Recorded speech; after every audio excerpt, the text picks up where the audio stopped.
ہو گیا. پیمنٹ کا فرق گھر کے ماحول پہ نہیں پڑا.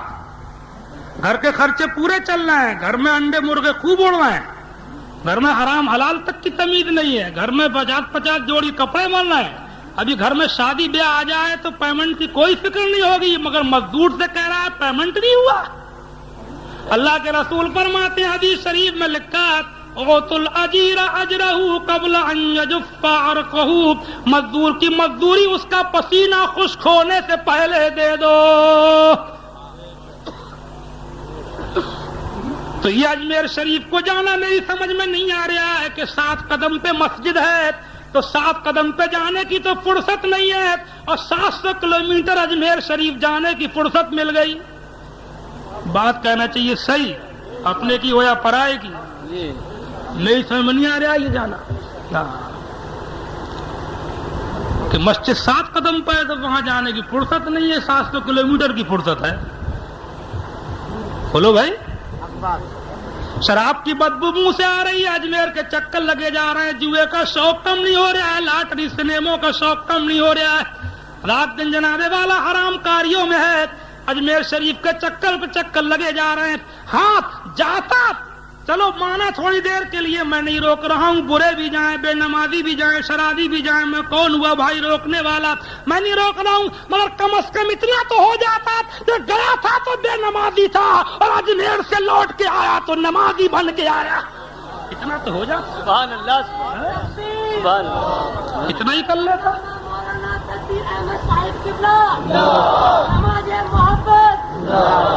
اتنا تو کر ہی لیتا کہ گیا تھا تو شرابی تھا, لوٹ کے آیا تو وہی خواجہ کے آستانے کے اوپر کھڑے ہو کر کے اللہ تعالیٰ سے خواجہ کو گواہ بنا کر کے نماز اور شراب پینے سے توبہ کر کے آیا. گیا تھا تو سنیما کے دیکھنے کا شوق تھا, اور لوٹ کے آیا تو قرآن کی تلاوت کا شوق لے کے آیا. سیدھی سیدھی بات ہے, یہ جانا سمجھ میں نہیں آ رہا ہے میرے. ہاں بات کرنا چاہیے صاف کہ شراب کی بدبو منہ سے نہیں جا رہی ہے, سنیما کا شوق نہیں جا رہا ہے, چکر پر چکر لگے جا رہے ہیں. یہ دین کو بھولنا, اللہ و اللہ والوں سے محبت کا دعویٰ کرنا, یہ محبت میں ہمیں خلوص نظر نہیں آ رہا ہے. اللہ والوں کو جلا رہا. یاد رکھو, جو سنیما دیکھتے ہیں, یہ ابھی تھوڑی دیر کے لیے انتشار مت کرو, ورنہ میں اٹھ جاؤں گا کرسی سے, سمجھے آپ. دستار بندی رہ نہیں جائے گی, مگر جلسے میں انتشار مت کرو, جو جہاں بیٹھے رہو چپ چاپ. ہاں تو ٹائم اتنا کر دیتے, سمجھے آپ. نعت خوانی جلسوں میں نعت خوانی کم ہونا چاہیے, تقریریں ہونا چاہیے, نعت خوانی بھی ہو مگر بہت تھوڑی, شروع میں 2-4 نعتیں ہو جائیں, اس کے بعد میں پند و نصیحت تقریر ہو کہ آنے والا آئے, یہاں سے جائے تو کچھ لے کر کے جائے.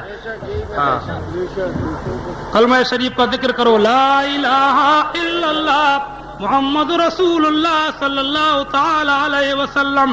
کیا ہی اچھا ہوتا کہ یہ 8-8 ہزار 10-10 ہزار بسیں یہ ہندوستان کے کونے کونے سے کھچ کھچ کے اجمیر شریف کو جاتی ہیں.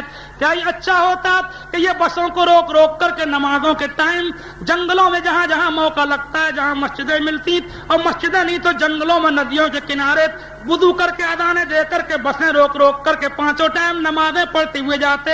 سبحان اللہ سبحان اللہ. ندیوں کے پانی سے وضو ہوتا, کبھی گنگا سے وضو ہو رہا ہے, کبھی جھیلم سے, کبھی جمنا سے, کبھی راپتی سے, کبھی چناب سے, کبھی سندھ سے, کبھی برہم پتر سے, کبھی گھاگرا سے, کبھی گومتی کے کنارے اذانیں دیتا ہوا, وضو کرتا ہوا, بسوں کو لے کر کے نمازیں پڑھتا ہوا, یہ ہندوستان کا مسلمان خواجہ کے آستانے پر جاتا, تہلکے مچ جاتے, کفر کے کلیجے پھٹ جاتے, اللہ کے جھنڈے گر جاتے, دین کے بول بالے ہو جاتے, بھارت کی دھرتی کا نقشہ بدل جاتا, کفر سمٹ جاتا. کفر بھی کہتا کہ ہم بھی مسلمان ہوتے تو اچھا تھا, ہم بھی دین والے ہوتے تو اچھا تھا. اللہ اکبر. اور خواجہ بھی کہتے کہ میرے دیوانے آ رہے ہیں, میرے مستانے آ رہے ہیں, میرے چاہنے والے آ رہے ہیں. جس تحریک کو لے کر کے ہندوستان میں نے قدم رکھا تھا, اسی آواز کو لیے چلے آ رہے ہیں. اللہ والے کے آستانے پہ جا رہے ہیں, اور اللہ کا نام لیتے ہوئے جا رہے ہیں. اور یہ بسیں روک روک کے سنیما دیکھنا, یہ آگرے میں, دلی میں, جے پور میں یہ پکچر دیکھ رہے ہیں, یہ فوٹو کھچا رہے ہیں, یہ اللہ والے کو چڑھا رہے ہیں.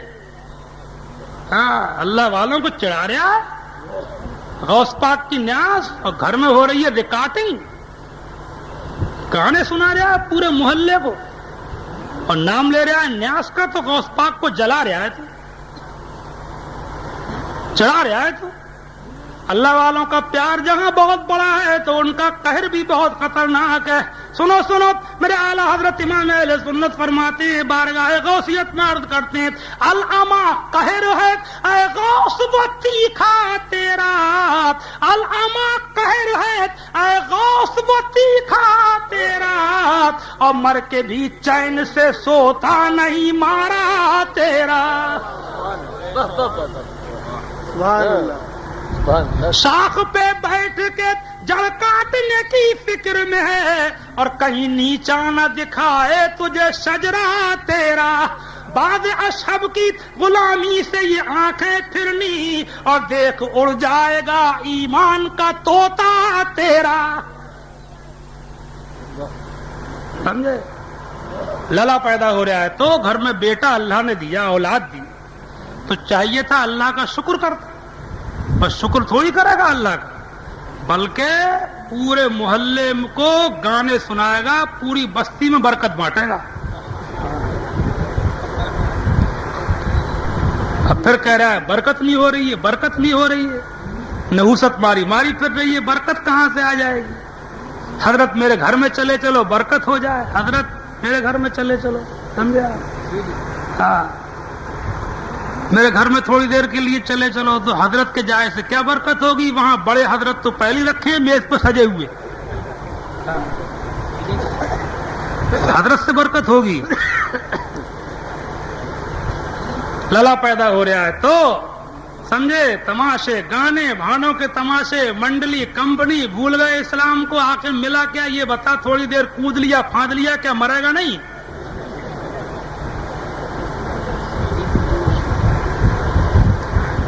اسی لیے تو آج کل یہ اولاد تھوڑی پیدا ہو رہی ہے، اب یہ باپ پیدا ہو رہے ہیں، کیونکہ اب پیدا ہوتا ہے بچہ تو اللہ کا شکر نہیں کرتا ہے، اب ادھر ادھر کو بھاگتا ہے۔ خلاصہ کلام یہ کہ اللہ والوں سے محبت کا یہ مطلب نہیں ہے جناب والا کہ صرف چکر لگا دو، نیاز فاتحہ کر دو، بلکہ ان کی روش کو اپناؤ، ان کے طریقوں کو اپناؤ، نماز پڑھتے ہوئے اجمیر کو جاؤ، روزے رکھ کر کے جاؤ، حرام کاریوں سے توبہ کر کے جاؤ، دیندار بن کے جاؤ، سبحان اللہ سبحان اللہ۔ بات سمجھ میں آ رہی ہے نہیں آ رہی ہے؟ اور سب سے ضروری یہ بھی ہے کہ کسی کا حق ہے تو اس کو دے کر کے جاؤ، مزدور کی مزدوری ہے، کسی کا کھائے بیٹھے ہو، سمجھے؟ بات تو قرضہ لیتے ہیں تو لیتے ہی ٹائم سوچتے ہیں کہ دینا ہی نہیں ہے، اپنا کام سیدھا، اپنا کام سیدھا، اپنا میل خوب چل رہا ہے، اور دوسرے کا ڈکارے بیٹھے، وہ چکر پہ چکر لگا رہا ہے، دھان بیچ کے اچھا پھنسا پڑا ہے وہ تمہارے ہاتھ، سمجھے؟ اپنا کام سیدھا، دوسرا چاہے پٹو چاہے برباد ہو۔ یہ اسلام نہیں ہے، اسلام یہ ہے کہ اپنے سے زیادہ اپنے بھائی کی فکر کر، سمجھے آپ؟ جس کے دل میں رحم نہیں وہ صحیح معنی میں مسلمان نہیں۔ حدیث شریف میں تو یہ اللہ کے رسول فرماتے ہیں کہ پچھلی امتوں میں ایک عورت تھی، بدکار تھی، فاحشہ تھی، ایک جگہ ایک کتا دم توڑ رہا تھا، کنویں کے قریب پیاسا تھا، پانی کی وجہ سے مر رہا تھا، کنویں سے کتا پانی نہیں پی سکتا تھا، عورت نے اس کو مرتے ہوئے دیکھا، پانی کی وجہ سے قریب پہنچی، موزے کو بھگو کر پانی میں لٹکا کر کسی ترتیب سے کئی بار کتے کے منہ میں نچوڑا، چند بار کے نچوڑنے سے کتے کے جسم میں جان آئی، کتا اٹھ کر کے چلا گیا۔ اللہ کے رسول فرماتے ہیں کہ عورت بدکار تھی مگر وہ کتے کے ساتھ نیکی کرنے کی وجہ سے اس کی مغفرت اور بخشش ہو گئی۔ اللہ دوسروں کو ستا کے مت جاؤ، ستانے سے تمہیں کیا ملے گا؟ آج آدمی نے یہ سمجھ لیا کہ تیرے میرا خون پیتے رہو. عورتیں بعض آدمیوں کا خون پی رہی ہیں, شوہر کا خون پی رہی ہیں, بچھو کے ڈنگ کی طرح ان کو ڈس رہی ہیں گھروں کے اندر, اور پھر مزارات کے چکر لگا رہی ہیں, جمعراتیں نہیں چھوڑ رہی ہیں, پیروں فقیروں کے پاس گھوم رہی ہیں. اگر تیرا شوہر تجھ سے ناراض ہے, تیرا ٹھکانہ کہیں پر نہیں ہے. اور شوہر نے اگر عورت کو ستایا ہے, بعض شوہر عورت کا خون پیتے ہیں, پریشان کرتے ہیں, اپنا گھر بار چھوڑ کے تیرے گھر میں آئی, اپنے ماں باپ چھوڑ کے تیرے گھر میں آئی, اپنے عزیز چھوڑ کے تیرے گھر میں آئی, تو بات تو اس کو ڈنڈا پکڑے, تو اس کی تھوڑی بہت برداشت نہیں کر سکتا. ہر انسان میں کوئی نہ کوئی کمی ہوتی ہے, اس عورت میں بھی کوئی کمی ہوتی ہے, ہو سکتی ہے. اللہ کے رسول نے اس کے اوپر صبر کرنے والے کو مزدے جہاں فضا سنایا, اس کی برداشت کر لے. حضور فرماتے ہیں کہ عورت ٹیڑھی پسلی سے پیدا ہوئی ہے, اس میں کجی ہوتی ہے, اللہ اکبر, اس کو سیدھا کرو گے تو ٹوٹ جائے گی. اس کو برداشت کرتے رہو, اس پہ رحم کرو, اس کا خیال رکھو, اس پہ زیادتی مت کرو. اس پہ زیادتی کر کے تم تعویذ گنڈوں کے چکر میں پڑ گئے, تم پڑوسی کو ستا کر کے تم تعویذ گنڈوں کے چکر میں پڑ گئے, تم مدارات کے چکر لگانے لگے, تم کرنے دھرنے والوں کے پاس گھوم رہے ہو, اور تمہارے پیچھے ہائے پڑی ہوئی ہے, کسی کی بددعا لگی ہوئی ہے, کسی کا خون پی کے نکلے ہو, کسی کا کلیجہ مسوس کے نکلے ہو, کسی کے دل کے ٹکڑے کر کے نکلے ہو. یاد رکھ, تو نے کسی کا کلیجہ چبایا ہے, تو نے کسی کا خون پیا ہے, تو نے کسی کو ستایا ہے, تو نے کسی پہ اتیاچار کیا ہے, تو نے کسی پہ ظلم کیا ہے, تو نے کسی کو ستایا ہے. تیرا جو تجھے نفع نہ کسی تعویذ سے ہوگا, نہ تیرے لیے کوئی تعویذ ہے, نہ تیرے لیے کوئی گنڈا ہے, نہ پڑنا پھونکنا ہے, نہ تیرے لیے کوئی مدار ہے. مدار پہ جا, دوسروں کو ستا کے مت جا, دوسروں کی بددعا تجھ سے پہلے وہاں پہنچ جائے گی, ان کی دل کی آہوں کا دھواں تجھ سے پہلے اجمیر شریف پہنچ جائے گا. کرنے دھرنے والے بھی آج کل ایسے چل رہے ہیں, سمجھے, کیا بتاؤں, بس تقریر بڑھ رہی ہے تھوڑی سی.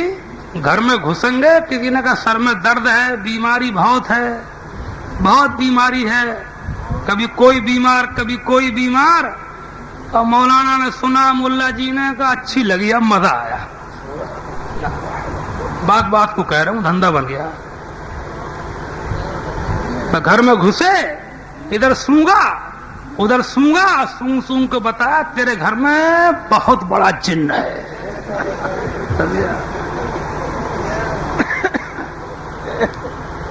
کیونکہ جن اگر نہیں بتائیں گے تو پھر 7 جمعراتیں کیسے کر کے ہوں گے, سمجھے نہیں. کرایا ہوا ہے کہ جن ہے, جنات بھی ہوتے ہیں, مگر بھیا یہ کیا مصیبت ہے کہ سب جن ہمارے یہاں آ گئے. ان کرنے دھرنے والوں سے یہ کہو بھائی کہ کچھ جن امریکہ بھیج دو, ہے نہیں, یہاں ضرورت نہیں ہے اتنی جنوں کی, امریکہ میں زیادہ ضرورت ہے جنوں کی, وہاں بھیج دو بھیا کچھ. یہ سب ہماری گھر میں بتا دے رہے, سمجھا. کرایا ہوا ذرا میں کرایا ہوا, وہ اس پہ کرا کے لا رہی ہے, وہ اس پہ کرا کے لا رہی ہے, وہ اس پہ کرا کے لا رہا ہے. اس دن بدیلی میں ایک اچھا خدا سمجھدار آدمی مجھ سے کہنے لگا کہ صاحب وہ ہمارے گھر میں بیماری بہت رہتی ہے, کسی نے کرا دیا ہے, آپ کاٹ دیجئے. تو میں نے کہا کس نے بتایا کہ کرایا ہوا ہے؟ تو بولے فلاں میاں نے بتایا تھا. تو میں نے کہا جس نے بتایا اسی سے کٹواؤ. ہاں بتایا وہ اور کاٹو میں, جب میں بتاؤں کرایا ہوا ہے تب مجھ سے کٹوئی ہوتی. اتنا سمجھے آپ. اور وجہ کیا ہے؟ وجہ یہ ہے ان سب جو یہ ماحول میں جو پریشانیاں آئے دن کی دقتیں بیماریاں یہ سب کی سب جو حالات بہت تیزی کے ساتھ بڑھ رہے ہیں, اس کی وجہ یہ ہے کہ اس وقت انسان پہ اتیاچار اور ظلم کر رہا ہے. یہ ظلم جب تک بند نہیں ہوگا, شوہر بیوی پہ, بیوی کا موقع لگا تو شوہر کو رگڑ رہی ہے, شوہر مل گیا اور بیوی مل گئی بھولی والی تو وہ جنابے والا اس کا خون پیے جا رہے ہیں. اور عورت کو مل گیا کوئی آدمی بھلا سیدھا سادہ تو سمجھے آپ وہ اس کے اوپر اس کا آدمی بنی بیٹھی ہے, سمجھا. کوئی پڑوسی کو اور کوئی کسی کو لینے دینے میں بے ایمانی, خیانت, پیسے کی پرواہ نہیں ہے, اپنا ہے کہ پرایا. ایک ایک پیسے کا خیال رکھو, غریب رہ لو مگر پرائے پیسے پہ نظر مت رکھو, یہ پھلنے نہیں دے گا. تعویذ گنڈوں سے ہی کام نہیں چل جائے گا. اور سمجھ بھی قوم نے یہی لیا ہے، مولویوں کو بھی یہی سمجھ لیا ہے. مدرسوں سے جو حافظ مولانا فارغ ہوتے ہیں، اور ہمارے سنیوں میں تو یہی ذہن بنتا جا رہا ہے کہ مولویوں کو مدرسوں میں پڑھنا ہی پھونکنا سکھایا جاتا ہوگا. مسئلہ پوچھنے کوئی نہیں آتا کہ مولانا صاحب سے مسئلہ پوچھ لو. کوئی نہیں پوچھے گا. نماز غلط سلط پڑھتا رہے گا، کبھی نہیں پوچھے گا کہ صاحب میری نماز سن لو غلط تو نہیں ہے، میرا وضو دیکھ لو اس میں کوئی کمی تو نہیں ہے مولانا صاحب. کوئی نہیں پوچھے گا. فتویٰ لینے جائے گا تو فتویٰ بھی اور کسی کا لینے نہیں جائے گا. فتوے میں نے دیکھا ہے دارالفتہ میں تھوڑے دن بیٹھ کے کہ فتویٰ لینے آئے گا تو یا تو جروا کو طلاق دے کے آئے گا، اور طلاق بھی پوری کم سے کم 3 دے کے آئے گا، اور پھر مفتی صاحب سے کہے گا کہ صاحب کوئی ترکیب نکال دو. سمجھے آپ؟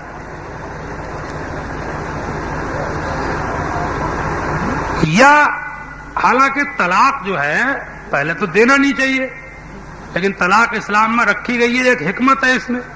کبھی تعلقات اتنے خراب ہو جائیں، اتنے خراب کہ بالکل ملنے کی کوئی صورت ہی نہ رہے. جیسے بہت سے لوگ مار دیتے ہیں، کاٹ دیتے ہیں، مٹی کا تیل چھڑک کے آگ ہی لگا رہے ہیں، ایک دوسرے سے بالکل مزاج میچ ہی نہیں کھا رہا ہے. تو اسلام میں راستہ رکھا گیا ہے کہ مارو مت، کاٹو مت، وہ اپنے گھر تم اپنے گھر، طریقے سے شریعت کے. سمجھے آپ؟ تو ایسے موقع کے لیے رکھی گئی ہے. اس میں بھی حکمت ہے بہت بڑی، میں اس وقت سب باتیں بتا نہیں سکتا. اور طلاق کبھی دینا ہی ہو، دینا ہی پڑ جائے، پہلے دینا نہیں چاہیے. کبھی طلاق ہوئی تو 3 کی ضرورت نہیں ہے نہیں. ایک طلاق بھی، طلاق کا مطلب یہ ہوتا ہے کہ عورت کو دوسرے سے نکاح کرنے کے لیے فری کر دینا. یہ ہے طلاق کا مقصد، کہ وہ آزاد ہو جائے، ہماری قید سے چاہے کسی سے بھی نکاح کر لے. تو یہ ایک سے بھی ہو سکتا، ایک طلاق دے کر کے عدت تک رجعت نہ کرے، عدت گزر جائے گی، وہ طلاق خود ہی بائنا بن جائے گی. اگر اس سے پٹ گئی تو اس کے نکاح میں بغیر حلالے کے آ جائے گی، اور دوسرے سے بھی کر سکتی ہے، اس کے نکاح میں بھی آ سکتی ہے، اور بغیر کسی اس کے خالی نکاح سے ہو جائے گا. مگر نہ 3 ٹھونسیں گے. اور بات یہ کاتب ہوتے ہیں، لکھنے والے کاغذ لکھتے ہیں طلاقوں کے، یہ بھی جاہل ہوتے ہیں. بات 3 لکھوا دیتے ہیں. 3 لکھوانے کوئی ضرورت نہیں ہے، 1 لکھی جائے. عدت کے اندر، عدت گزرنے کے بعد وہ خود ہی بائنا بن جائے گی. اب اگر دل مل گئے تو اس کے نکاح میں بھی آسانی سے لوٹے گی. صرف نکاح کافی ہے. مل سکتے ہیں، دل مل ہی جاتے ہیں عام طور سے، پچھتاتے ہیں یہ لوگ. اور اگر نہیں ملے دل، دوسرے سے نکاح کرنا چاہے تو اس سے بھی کر لے گی. یہ 1 سے بھی حاصل ہے.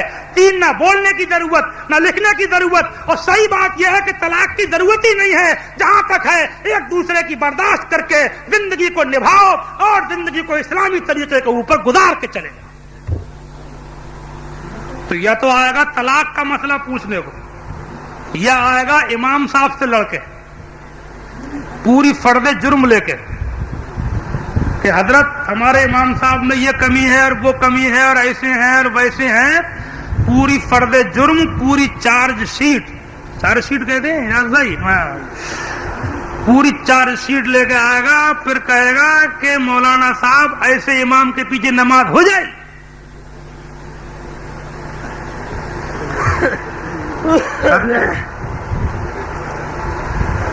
ایک صاحب آئے میرے پاس، ایک گاؤں کے، ایسے ہی امام صاحب کا پورا کچا چٹا سناتے رہے. پھر بولے صاحب ایسے کے پیچھے نماز ہو جائے گی.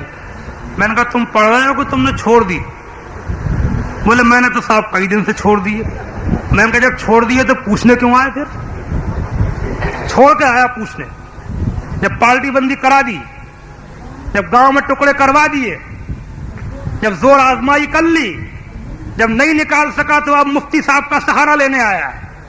چھوڑنے سے پہلے آتا، سمجھانے بجھانے کا موقع ہوتا. اب پارٹی بندی کرانے کے بعد ہمارے پاس آیا ہے کہ اب ایسے کے پیچھے نماز ہوگی کہ نہیں ہوگی. اس میں کوئی شک نہیں ہے کہ زمانہ بدلنے کے ساتھ کچھ امام مولویوں کے بھی پہلے جیسے مولوی تو ہم لوگ نہیں ہیں، ہم اپنے کو کہہ رہے ہیں، وہ بات ہی نہیں ہے.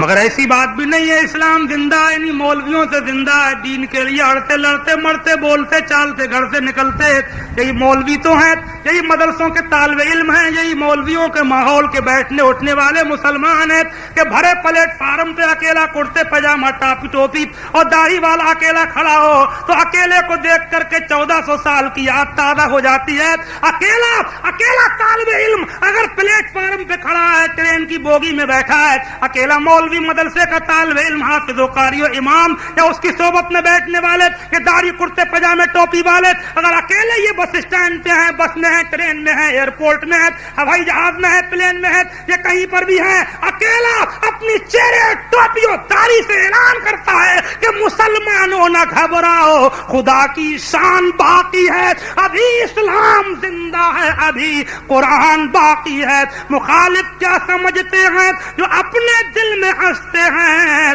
ابھی تو کربلا کا آخری میدان باقی ہے۔ مولوی ہیں یہ جنہیں دیکھ کے 1400 سال کی یاد آ رہی ہے، ورنہ اس وقت دنیا تو اپنے شوقوں میں لگی ہے۔ کسے پڑھیے دین کہاں ہے میاں، کون سوچ رہا ہے دین کو؟ ہمت چاہیے اس زمانے میں۔ میں سمجھتا ہوں آج کل کے دور میں جو داڑھی لگا کے نکل لے آئے وہ مجاہد ہے۔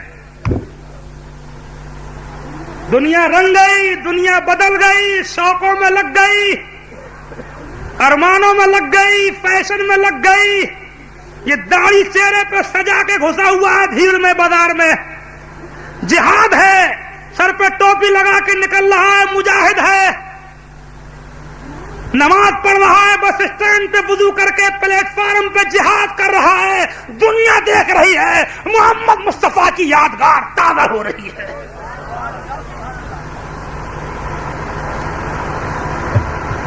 تو یہ مولوی ہیں، ان پہ فرض جرم زیادہ لگانے کی ضرورت نہیں۔ یہاں جو غلط ہو وہ غلط ہے، یہ بھی میں نہیں کہہ رہا ہوں کہ مولویوں کے اوپر سے میں نے سب خون معاف کر دیے، کیونکہ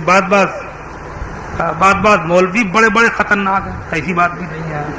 وہ بھی مولوی ہیں، وہ کرنے دھرنے میں جو لگ گئے، صرف کرنا دھرنا ویسے کوئی ناجائز چیز نہیں ہے، اگر قانون شرع سے ہو، احادیث معصورہ سے ہو، آیات قرآنیہ سے پھونکنا ہو تو کوئی غلط چیز نہیں ہے۔ اس سے میرا مطلب یہ تھا کہ یہ زیادتی کے ہر معاملے میں وہم پرستی کے سر میں درد ہو گیا تو بھوت، اور بیماری ہو گئی تو بھوت۔ ارے مصیبتیں پریشانیاں تو اللہ والوں پہ بھی آئی ہیں، بولو بھائی، کیا بزرگوں پہ نہیں آئی ہیں پریشانیاں؟ اپنوں سے زیادہ آئی ہیں؟ کیا سر میں درد ان کے نہیں ہوئے؟ کیا بخار ان کو نہیں آئے؟ کیا تنگ دستی افلاسی کی زندگی انہوں نے نہیں گزاری ہے، بلکہ انہوں نے ہم سے زیادہ گزاری۔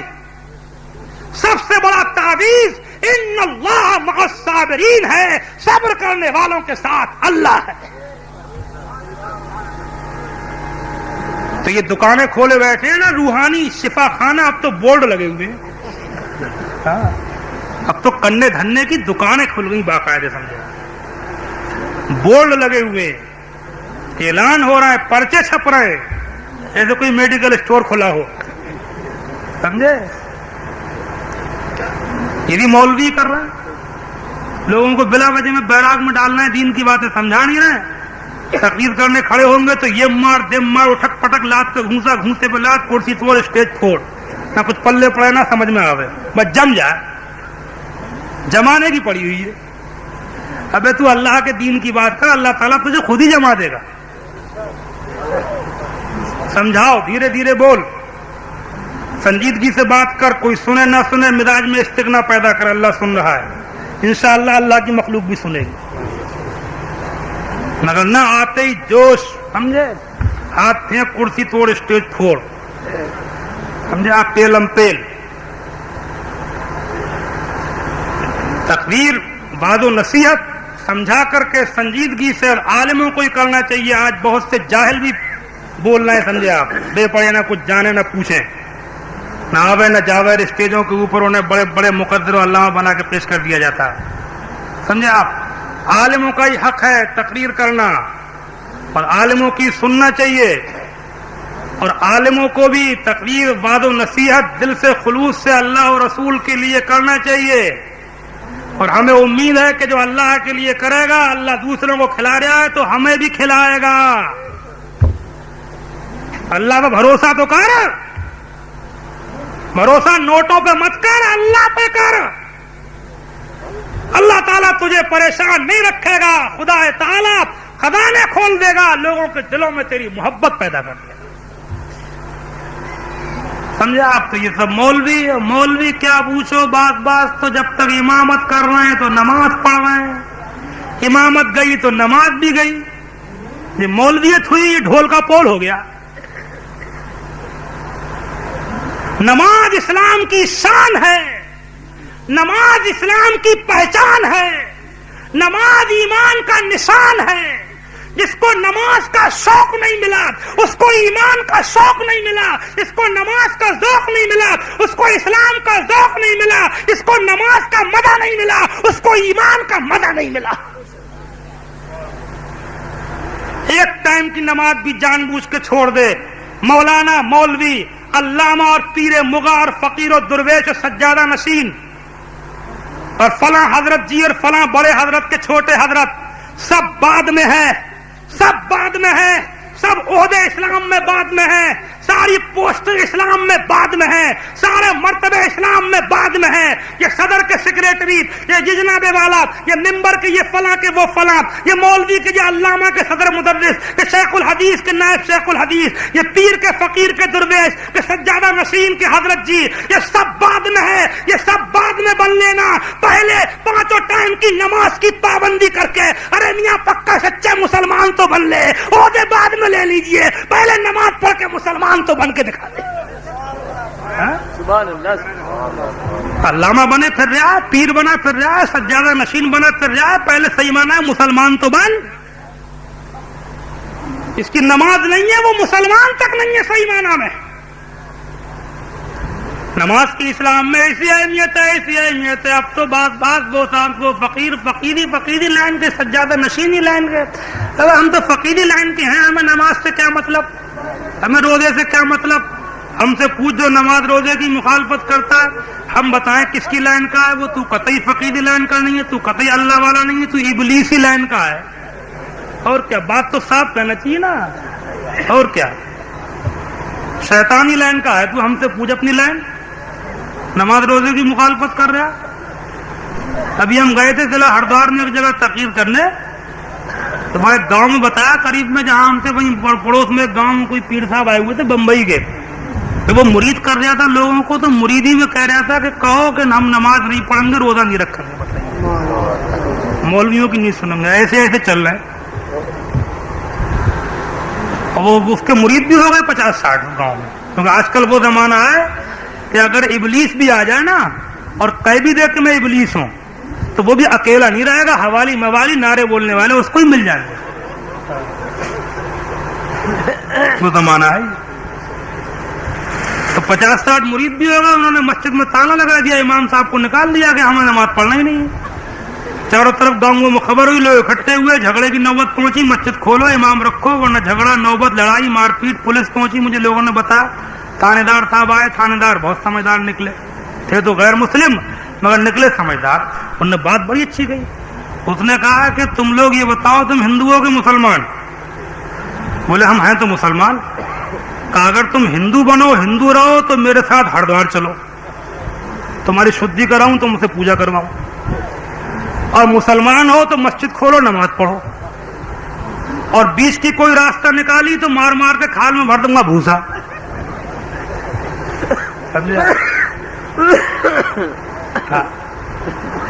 وہ سمجھ گئے کہ خرافات کس نے پیدا کی، وہ پہنچ گئے اس بات۔ خیر وہ دبا میرا مطلب ایسے ایسے پھر رہے ہیں۔ نماز کی اسلام میں اتنی اہمیت ہے میرے پیارے ایمانی بھائیوں، آپ دیکھیں پرانے بزرگوں کے آستانے خانقاہیں جہاں جہاں آپ کو ملیں گی، یہ فقیر درویشوں کی شان دیکھو۔ اجمیر شریف کو جاؤ، وہاں مزار ہے تو مسجد بھی ہے۔ خواجہ قطب الدین بختیار کاکی کے آستانے پر مہدولی شریف میں جاؤ، مزار ہے تو وہاں مسجد بھی ہے۔ آپ جا کر کے دیکھیں حضرت خواجہ شیخ علاؤالدین صابر کلیری کے آستانے پر مزار ہے تو وہاں مسجد بھی ہے. حضرت شیخ صوفی حمید الدین ناگوری کے یہاں پر مزار ہے تو وہاں مسجد بھی ہے. حضرت شیخ مخدوم اشرف سمنانی کے یہاں پر کچوچے میں مزار ہے تو وہاں مسجد بھی ہے. محبوب الہی حضرت نظام الدین اولیاء کے آستانے پر جا کر کے دیکھو مزار ہے تو وہاں مسجد بھی ہے. پاک پٹن میں جا کر کے دیکھو با فرید الدین گنج شکر کے آستانے پر مزار ہے تو وہاں پر مسجد بھی ہے. حضرت ابو علی شاہ قلندر کے آستانے پر دیکھو پانی پت میں جا کر کے وہاں مزار ہے تو وہاں مسجد بھی ہے. حضرت شیخ شرف الدین یحییٰ منیری کے آستانے پر بہار میں دیکھو مزار ہے تو مسجد بھی ہے. رامپور میں حافظ جمال اللہ شاہ صاحب کے آستانے پر دیکھو مزار ہے تو مسجد بھی ہے. حضرت شاہ درگاہی میاں کے آستانے پر دیکھو مزار ہے تو مسجد بھی ہے. ملارا شریف میں حضرت سیدنا شاہ برکت اللہ کے آستانے پر دیکھو مزار ہے تو مسجد بھی ہے. اور پرانی خانقاہ میں میاں عبد الجلیل بغرانی کے آستانے پر دیکھو مزار ہے تو مسجد بھی ہے. بریلی میں اعلیٰ حضرت کے یہاں پر دیکھو مزار ہے تو مسجد بھی ہے. پیلی بھیت میں شاہجی میاں کے دیکھو مزار ہے تو مسجد بھی ہے. اس سے ظاہر ہوتا ہے کہ یہ خدا والے جہاں بھی ڈیرا ڈالتے تھے, جہاں بھی دھونی نماتے تھے, جہاں بھی بستر لگاتے تھے, جہاں بھی بوریاں بچھاتے تھے, جہاں بھی قیام کرتے تھے, جہاں بھی پڑاؤ کرتے تھے, یہ خدا کا گھر بناتے تھے, مسجد بناتے تھے. انہوں نے خدا کا گھر بنا کر کے اس کو نمازوں سے آباد کیا. جب انہوں نے خدا کا گھر آباد کیا تو خدا نے ان کا در آباد کر دیا. خدا کا گھر بھی آباد رہے اور خدا والوں کا در بھی آباد رہے. والذی ارسل رسولہ بالہدی, وہ وہی ہے کہ جس نے رسول کو بھی بھیجا ہے اور دین حق کو ہدایت کے ساتھ بھیجا ہے. خدا کا گھر بھی آباد رہے اور خدا والوں کا در بھی آباد رہے. اور یہ تو بزرگان دین فقیروں کی بات ہے. اس کا کلمہ پڑھا ہے وہ سیدنا محمد مصطفیٰ صلی اللہ تعالی علیہ وآلہ وبارک وسلم دائما ابدا. ان کو دیکھو مسجد نبوی شریف بنائی تھی جب مکے سے مدینے میں ہجرت فرما کے آئے تھے. 13 سال مکے میں گزار کر کے جب مدینے میں قدم رکھا تھا تو کون نہیں جانتا کہ رسول اللہ نے اپنی بیویوں کے حجرے بعد میں بنائے تھے.